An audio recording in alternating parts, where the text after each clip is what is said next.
Welcome back to Startup Accounting 101, the video series for founders and small business owners to understand accounting fundamentals for running a business. This is QuickBooks 101. These are basics and best practices for the most used accounting platform of small business, which is Intuit QuickBooks Online. Now, I'm using a sample company, which is Craig's Design and Landscaping Services. So if you have QuickBooks Online, you should be able to follow along. Now, this video will cover creating a service in QuickBooks.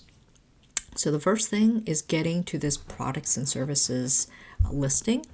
So for instructions on how to do that, please go watch the products and services overview. So I'll link that here. So go check out the video, come back.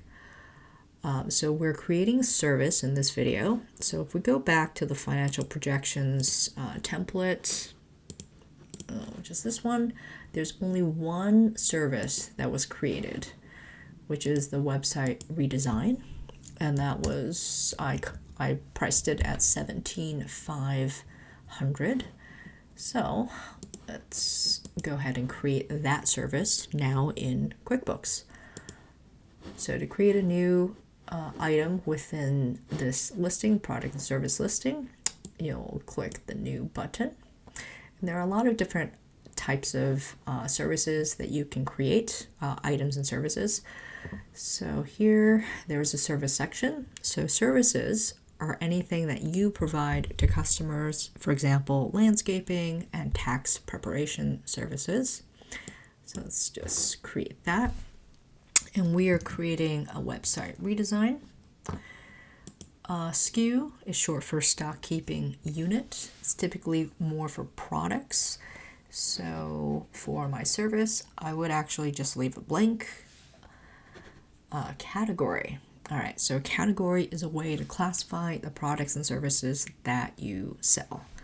So here, there are already a couple of different category options for the landscaping services. You've got, different items already. So here, I created one for website redesign. So I'm going to choose that. So here in the description, I'm selling the service. So there are two different boxes to choose from. One is if you sell it, and the other is if you purchase. So in my case, I'm providing website redesign services. The first box here is the description on sales forms, which website redesign, I'm okay with that. Sales price was $17,500. And the income account, I should have one for website redesign here. Now, with everything that you sell, there may be taxes that you have to add onto your product or service. So here in QuickBooks, you can search for that item, the product or service, and QuickBooks has a huge list of tax codes already. But if you cannot find it, if it's something very unique, you can always use a standard rate. So let's go and edit the sales tax.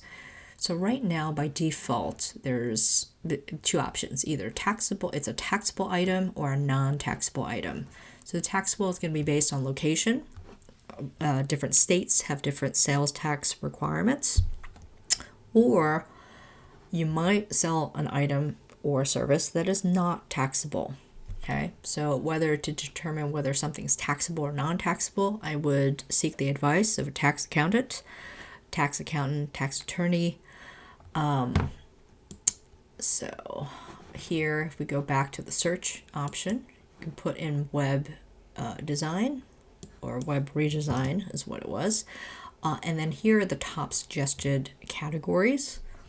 So I'm going to choose web design. That's closest to what I'm trying to sell. And once you kind of set this, so this is basically you're setting the tax rule. So every time you add this product or service to an invoice, this tax rule associated with web design will get added to the invoice. Now, in terms of the service, if you are purchasing the service, so if you're contracting with like a graphic designer or something that's constantly, refreshing and updating your website, you might want to also have it available on the vendor side. So for vendor bills. So the description of purchase forms would be website redesign. You can put in a cost if you know it already. If not, you can leave that blank. If you have a preferred vendor, if you have somebody that you're working with, you can select that vendor here. And the expense account, there are a couple of options, maybe promo. If this is like a marketing, advertising spend, you might want to put it within your promotional spend. So once you have this all set up, you can save and close. And the newly created service will be here, available for use when you create invoices, when you create vendor bills.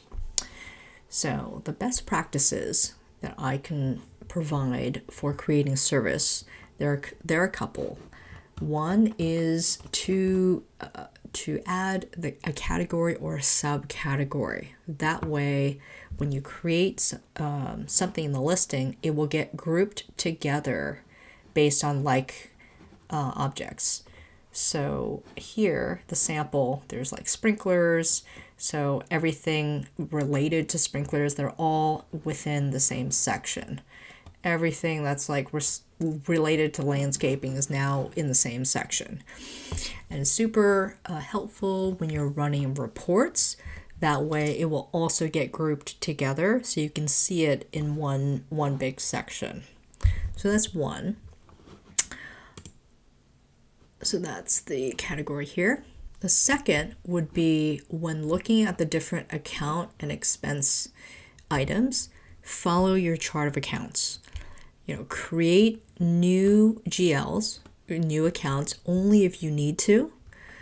Like this listing, this product and service listing, this is where you have the opportunity to provide a more detailed breakdown of sales. Your chart of accounts should be more streamlined and like concise. And here in this listing is where you can really break down and be really granular. Like here, the different fountains, different things that you can put within the fountains, that you can break down here in products and services. And the third would be in terms of the setup on the sales and purchase side. On the sales side, every sales transaction requires a product or service. So 100% of the items that you set up will always have a sales section that is complete. Now, for the purchase side, I would only set it up for recurring purchases. If you're just going to redesign your website once every even 5 years, I would, I wouldn't set up as a service. I would just include it in the vendor bill. So no need to set it up for every single purchase. Only set up in the product and service listing a purchase that you're going to do over and over and over again. So that you're basically just setting it up once in the product and service section. So those are the 3 best practices that I have for creating service. So in the next video, we're going to be looking at creating a non-inventory product. So like and comment if you enjoyed the video. Please subscribe, and thanks for watching.